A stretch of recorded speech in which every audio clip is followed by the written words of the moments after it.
Assalamualaikum warahmatullahi wabarakatuh. Perkenalkan, nama saya Asrar. Saya merupakan calon guru penggerak angkatan 11, tepatnya di Kabupaten Mamasa. Saya ditugaskan di salah satu unit kerja, yaitu di UPTD SMK Negeri 1 Arale. Pada kesempatan ini, melalui video ini saya akan melakukan praktik supervisi akademik terhadap rekan sejawat saya yang ada di sekolah saya, yaitu Muhammad Syarif. Untuk memanfaatkan waktu, saya langsung saja kepada rekan sejawat saya untuk melakukan praktik pra-observasi, di mana praktik pra-observasi ini merupakan perbincangan atau kesepakatan yang akan saya lakukan kepada rekan sejawat saya sebelum saya melakukan observasi terhadap proses pembelajaran yang akan dilakukan oleh rekan sejawat saya. Oke, selamat pagi Pak Syarif. Bagaimana kabarnya hari ini? Alhamdulillah Pak, baik-baik, sehat. Alhamdulillah. Saya senang sekali Bapak dalam keadaan sehat. Begini Pak, pada kesempatan ini saya akan melakukan kegiatan supervisi akademik terhadap proses pembelajaran yang Bapak akan lakukan sebentar. Bagaimana, Bapak bersedia atau bagaimana? Insyaallah Pak, saya bersedia. Terima kasih Pak. Tapi sebelum saya melakukan kegiatan observasi di dalam proses pembelajaran Bapak, saya akan melakukan kegiatan pra-observasi dulu, yaitu bertanya terkait apa-apa persiapan yang akan dilaksanakan di dalam kegiatan pembelajaran dari Pak Syarif ya. Baiklah, kira-kira di dalam proses pembelajaran yang akan dilaksanakan sebentar, mungkin Pak Syarif bisa menjelaskan bagaimana tujuan pembelajaran yang akan dilaksanakan di dalam kelas. Ya, terima kasih Pak sebelumnya. Ya. Jadi tujuan pembelajaran merujuk pada rancangan pemberian saya Ya. yang ingin kita capai. Tentu adalah peserta didik itu mampu mengevaluasi fungsi sosial. Iya. Kemudian yang kedua unsur kebahasaan dan kebahasaan. Yang ketiga itu struktur teks. Itu yang pertama. Terus yang kedua, tujuan pembelajaran kedua itu yang kita capai, itu peserta didik itu mampu mengidentifikasi, menganalisis dan mengetahui bentuk kalimat conditional sentence. Itu tujuannya. Oke. Baiklah, dari tujuan pembelajaran yang sudah disampaikan, berarti sebentar ini adalah tujuan pembelajaran yang akan dicapai, yaitu melakukan evaluasi terhadap pembelajaran yang conditional sentence ya. Iya. Baiklah. Kira-kira di dalam proses pembelajaran dari tujuan pembelajaran yang sudah disampaikan, kira-kira area pengembangan yang hendak dicapai di dalam proses pembelajaran itu seperti apa? Oh iya. Jadi area pengembangannya itu Pak, kita berfokus pada dua aspek. Iya. Aspek pertama itu pengetahuan. Nah, dalam konteks pengetahuan ini, tentu peserta didik itu memiliki kemampuan untuk memahami, kemudian menjelaskan dan menguraikan bentuk-bentuk atau kalimat conditional sentence itu sendiri. Aspek kedua itu aspek keterampilan. Ya. Nah, dalam konteks aspek keterampilan ini, tentu peserta didik diharapkan mampu menuliskan bentuk kalimat berbentuk kalimat conditional sentence dengan menggunakan berbagai tenses yang ada dalam kalimat bahasa Inggris. Oke. Baiklah. Jadi dari apa yang sudah disampaikan, area pengembangan yang akan diberikan kepada peserta didik yaitu fokusnya kepada pengetahuan ya, aspek pengetahuan dan keterampilan. Iya. Oke. Nah, selanjutnya Pak, kira-kira seperti apa strategi yang akan Bapak lakukan di dalam kelas untuk bisa mencapai tujuan pembelajaran ini? Iya Pak. Jadi strategi itu Pak, Yang pertama, saya melakukan pendekatan pembelajaran saintifik, ya saintifik. Terus kedua, ada juga pemberian kelompok sesuai dengan kemampuan dan keterampilan kecakapan saya didik. Setelah mungkin kita kasih diagnosis pertama, ya untuk ngecek kemampuan mereka. Kemudian dalam hal model, kita itu atau saya menggunakan model PBL, Pak, problem based learning. Kemudian untuk metodenya diskusi, tanya jawab, dan penugasan.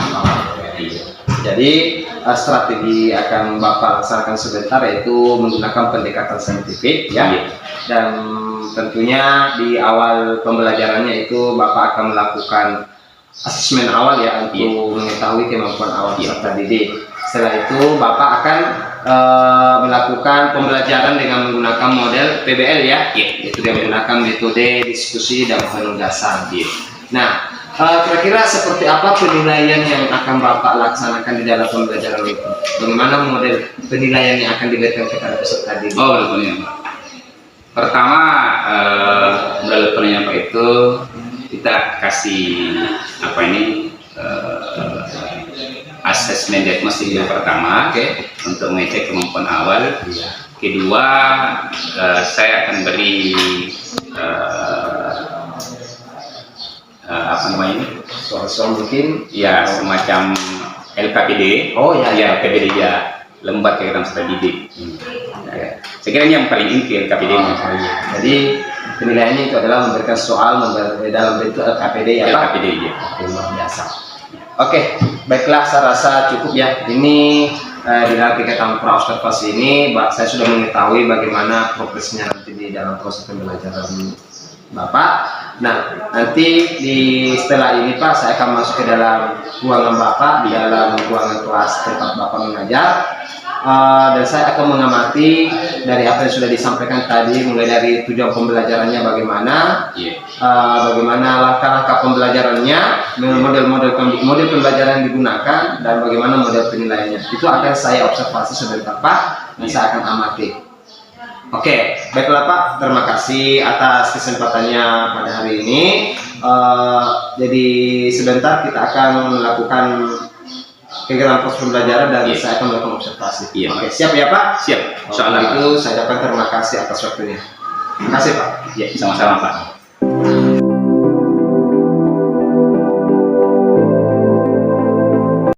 Oke, assalamualaikum warahmatullahi wabarakatuh. Waalaikumsalam warahmatullahi wabarakatuh.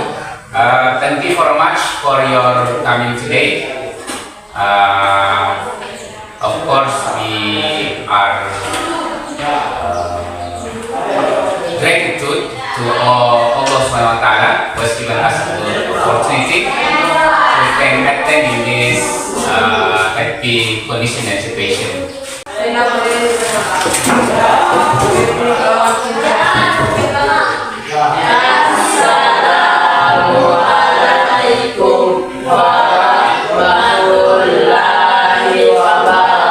wabarakatuh. Waalaikumsalam warahmatullahi wabarakatuh. Absen.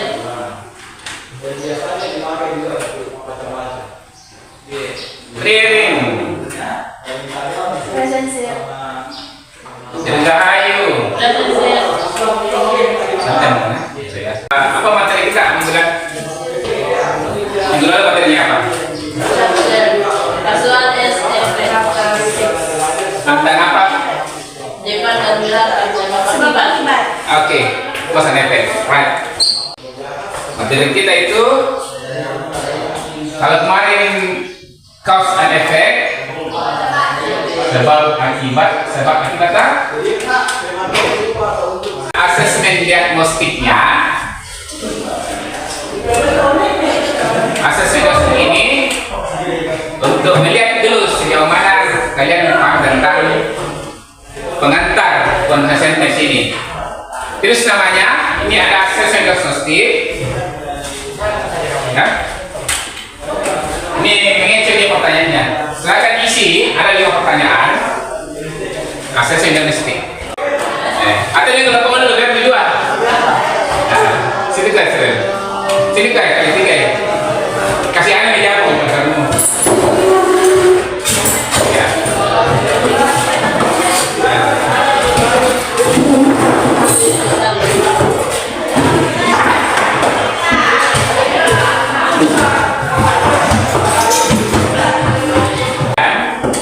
Silakan tulis,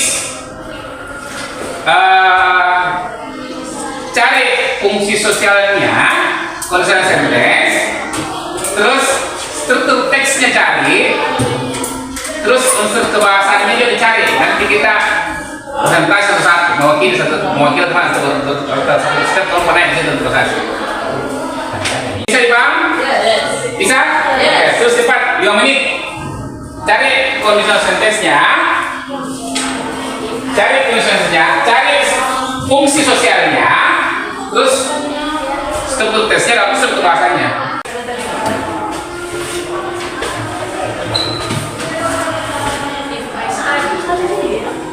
Iya, karena dia kebingungan.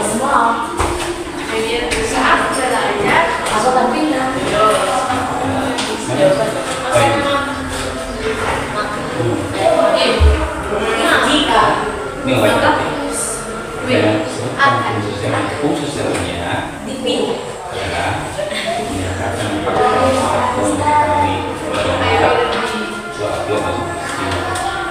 struktur teksnya menggunakan Assalamualaikum warahmatullahi wabarakatuh. Waalaikumsalam warahmatullahi wabarakatuh. Dari kami dari kelompok 1 yang menyebutkan fungsi sosial, yaitu menyatakan fakta yang sudah umum diketahui kebenarannya sebab akibat dari suatu peristiwa. Assalamualaikum warahmatullahi wabarakatuh. Waalaikumsalam warahmatullahi wabarakatuh. Kami dari kelompok 3 akan presentasikan kelompok 2. Kami dari kelompok 2 akan presentasikan hasil diskusi kami. Ada yang bisa simpulkan apa itu conditional sentence? Satu orang? Ya, silakan.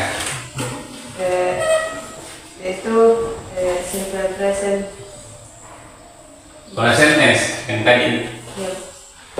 Kalimat yang menyatakan kejadian yang mungkin terjadi di masa lalu atau masa depan. Oh iya.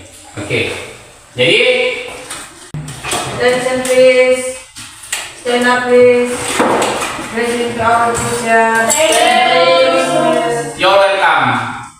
Sit down please. Oke, thank you. Mas. Take a rest please.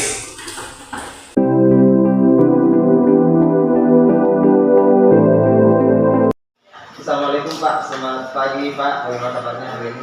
Alhamdulillah, luar biasa Pak. Oke, alhamdulillah. Baiklah Pak, sebagaimana yang kita sudah bincangkan kemarin pada saat pra observasi. Nah, saya sudah melaksanakan observasi di pembelajaran Bapak kemarin. Nah, hari ini kita akan melakukan percakapan pasca observasi. Nah, bagaimana hari ini sudah siap ya Pak? Salam. Oke, baiklah Pak. Nah, hari ini ada beberapa hal yang perlu saya sampaikan atau tanyakan kepada Bapak terkait dengan observasi saya.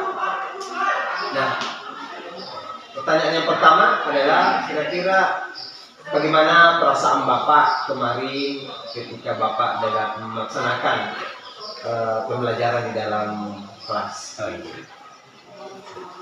Terima kasih Pak atas pertanyaannya. Jadi perasaan saya yang sangat bahagia dan tentu juga tetap semangat dan antusias karena melihat mungkin dari segi jumlah siswa ini ada yang beberapa yang diadakan, jadi tetap kami termotivasi dan memberikan motivasi kepada anak dalam konteks melaksanakan pembelajaran. Alhamdulillah semua berjalan lancar tentu juga sistematis dengan mengikuti sinteks pembelajaran yang berurutan juga. Iya. Tentu dalam persiapan yang cukup baik ini, ternyata saya juga masih menemukan sejumlah kekurangan-kekurangan dalam proses pembelajaran itu. Oke. Kasih Pak ya. Oke, terima kasih atas informasinya. Nah, tadi Bapak sudah menyampaikan bahwa di dalam proses pembelajarannya itu sudah perasaan Bapak sangat senang ya dan semangat. Iya. Oke. Kemarin kan sudah disampaikan bahwa memang observasinya itu fokusnya kepada sintaksnya atau langkah-langkah pembelajarannya ya, yang saya sudah amati. Dari langkah-langkah pembelajaran yang Bapak sudah lakukan di dalam kelas, apakah menurut Bapak sudah maksimal atau mungkin masih ada yang kurang atau perlu diperbaiki atau bagaimana Pak? Iya. Secara perasaan itu sudah maksimal, Ya. tetapi kemudian dalam penerapannya ternyata masih ada yang kurang di situ. Iya, dalam sinteksnya itu yang kita dahului dalam pendahuluan yang ada di situ ada pengecekan kehadiran, terus kemudian apa namanya itu memantik untuk menghubungkan dengan materi selanjutnya dengan materi yang dulu. Tapi kemudian kekurangannya itu saya tidak menyampaikan tujuan pembelajarannya. Jadi yang saya lihat itu ternyata saya tidak terapkan itu. Nanti kemudian di pertengahan saya selipkan sedikit tujuan kuliah itu untuk mereka lebih pahami tujuan daripada materi yang saya berikan itu. Nah, oleh sebab itu meskipun sudah mempersiapkan dari awal sudah cukup bagus perangkat pembelajarannya, kemudian pendekatan model maupun metode pembelajaran, namun lagi-lagi masalah-masalah itu muncul yang di luar dari konsentrasi saya mungkin karena terlalu fokus pada materinya gitu. Iya, betul. Materinya karena ini materi cukup menarik, yaitu tentang conditional sentence terkait dengan kalimat jika maka sebab akibat, sehingga nanti dia fokus kepada materinya sekaligus motivasi mereka untuk apa yang mereka tanam itu yang mereka petik, karena conditional sentence ini berbicara tentang sebab akibat. Oh iya. Jadi tadi Bapak menyampaikan bahwa di dalam pembelajarannya itu lupa atau mungkin ya karena kurang fokus ya Pak. Iya. Jadi kira-kira kira-kira mungkin Bapak bisa menjelaskan apa biasanya yang membuat Bapak itu, apakah memang selama ini pembelajaran Bapak biasanya memang karena keasikan, apakah memang sering menyampaikan tujuan pembelajarannya itu lupa disampaikan atau bagaimana Pak? Iya. Jadi biasanya hal itu terjadi karena mungkin terlalu keasikan dari materinya. Keasikan ya Pak? Iya, terlalu semangat di materinya. Sehingga yang persoalan kemarin ini terkait juga pembelajaran diferensiasi. Oh iya. Karena itu sebenarnya sangat penting sekali. Iya. Nah, itu juga saya tidak maksimalkan di situ.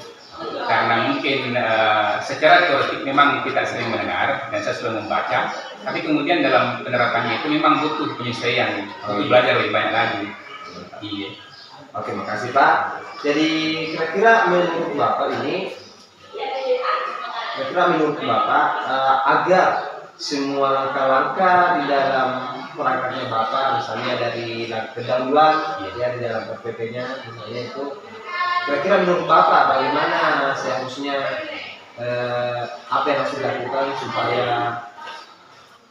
semua langkah di dalam kegiatan proses pembelajaran itu bisa terlaksana semua tanpa harus ada yang terlupaan seperti itu. Kira-kira menurut Bapak bagaimana langkahnya?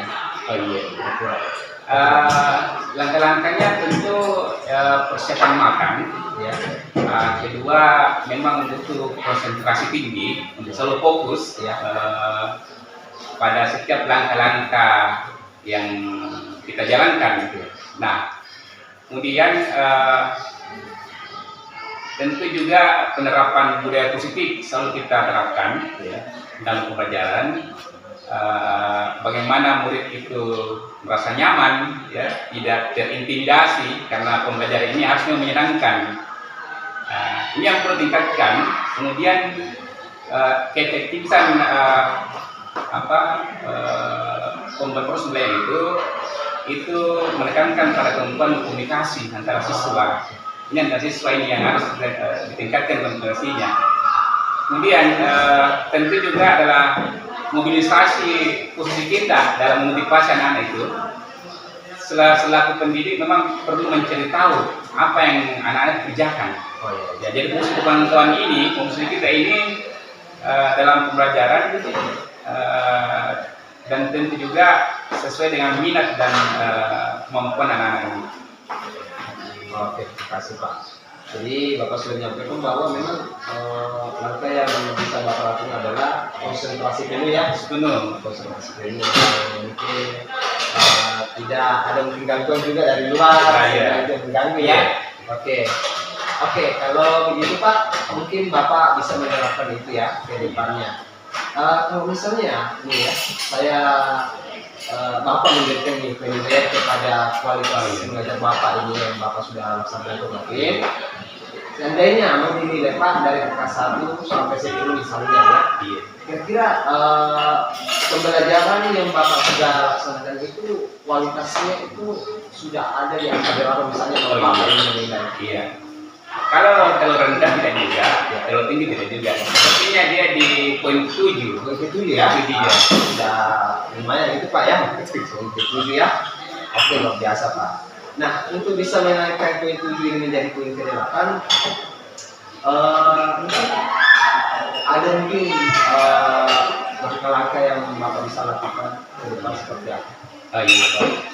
Tentu untuk meningkatkan proses pembelajaran guna memberikan proses pendidikan kepada anak.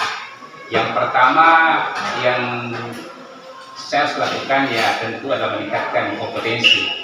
Ya, tentu melalui berbagai macam pelatihan. Ya, pelatihan termasuk juga pembelajaran mandiri karena ini kan sudah banyak aplikasi-aplikasi yang bisa kita lihat di berbagai kanal YouTube dan semacam. Ya. Kemudian tentu adalah terkait dengan model, metode dan pelajaran ini memang perlu ditingkatkan juga karena dengan peningkatan mutu ini secara otomatis tentu ini akan berdampak positif dalam konteks kualitas pendidikan yang kita berikan kepada anak. Kemudian yang tidak kalah penting itu dalam persiapan bagaimana kita mempersiapkan bahan ajar yang tentu jauh lebih menarik. Iya. Jauh menarik dan tentu juga dia harus berorientasi kepada student center learning. Iya, betul kepada siswa. Nah, jadi dalam merancang pembelajaran ini yang paling penting juga adalah memang pendekatan berdiferensiasi. Ya. Karena tentu ini kita lihat anak-anak ini, saya juga pribadi lihat, memang anak-anak ini punya gaya belajar yang berbeda. Ada yang bisa paham langsung dengan hanya melihat tulisan atau gambar, ada juga bisa tanpa dia biasa dia tutup mata, dia fokus mendengar, ada juga auditori, hebat juga di situ, termasuk seperti bahasa Suban. Suban itu kalau dia pendiam, tetapi kalau setiap disuruh melakukan tugas, naik ke papan tulis, naik tugasnya selalu dapat 90 itu bahasa Inggrisnya. Iya, ada juga yang sebagian anak ini yang agak ceris itu suka praktek, jadi dia kreatif, memang berbeda sekali dengan anak yang biasa Pak. berbeda ya. Jadi menurut Bapak bahwa memang di dalam kelas itu anak-anak mempunyai mungkin gaya belajar yang Gaya belajar ya. iya. Ada mungkin yang sifatnya visual, gaya belajar audiotorik ataupun estetis. Iya. Jadi itu sehingga ketika guru meningkat tadi yang sudah disampaikan Bapak tadi untuk meningkatkan itu menjadi menaikkan poin penilaian. Tentunya ya memperbanyak pelatihan ya. Iya. Memperbanyak pelatihan mandiri, apakah pelatihan mandiri yang di PMM atau mungkin ada banyak platform pembelajaran yang bisa diikuti. Iya. Nah, kira-kira menurut Bapak ini untuk kapan menurut Bapak untuk bisa Bapak laksanakan kegiatan ini? Oh iya, Kapan menurut Bapak yang rencananya Bapak akan melaksanakan iya. kegiatan pelatihan-pelatihan ini yang bisa meningkatkan kompetensi Bapak? Untuk waktunya Pak, saya tidak bisa memastikan, tetapi prinsip saya lebih cepat lebih bagus. Iya. Ya, setiap ada peluang kesempatan harus gercep terkait cepat kan jadi ya. Ya, jadi sendur-sendur. Kalau sudah kayak ini hari harus dilakukan ini hari juga. Oh iya, luar biasa. Oke, mantap ya Pak. Oke, jadi ini tadi Bapak sudah menyampaikan mengenai kekurangan di dalam proses pembelajarannya serta bisa memberikan tindak lanjut bagaimana cara meningkatkan kompetensi Bapak. Dan ini terakhir nih Pak, saya ingin bertanya kembali, kira-kira bagaimana perasaan Bapak dari awal pembicaraan kita tadi ini sampai sekarang ini, bagaimana perasaan Bapak? Ya, tentu sangat bahagia dan merasa sangat istimewa karena ini pertama kali saya juga dapat interview seperti ini karena terkait dengan bagaimana meningkatkan kompetensi guru. Nah, yang saya dapatkan ini tentu ada motivasi untuk terus belajar. Bahwasanya memang proses pendidikan ini harus terus diprioritaskan, harus terus punya rencana untuk menjadi lebih baik ke depannya. Oke, luar biasa Pak ya. Ini karena mungkin ya kita terbatas yang waktu Pak. Saya ingin lagi berbicara dengan Bapak nanti di lain waktu, ingin mengetahui bagaimana perkembangan Bapak ya ketika mungkin Bapak sudah mengikuti beberapa pelatihan. Kita mungkin akan berbicara kembali dan saya mungkin berbagi praktik ya Pak dengan kami atau dengan guru yang lain sehingga kami bisa juga banyak belajar dari Bapak seperti itu. Ya, saya rasa itu Pak ya. Terima kasih atas waktu dan kesempatannya Pak untuk hari ini. Saya ucapkan terima kasih Pak. Iya, sama-sama Pak atas kesempatan ini.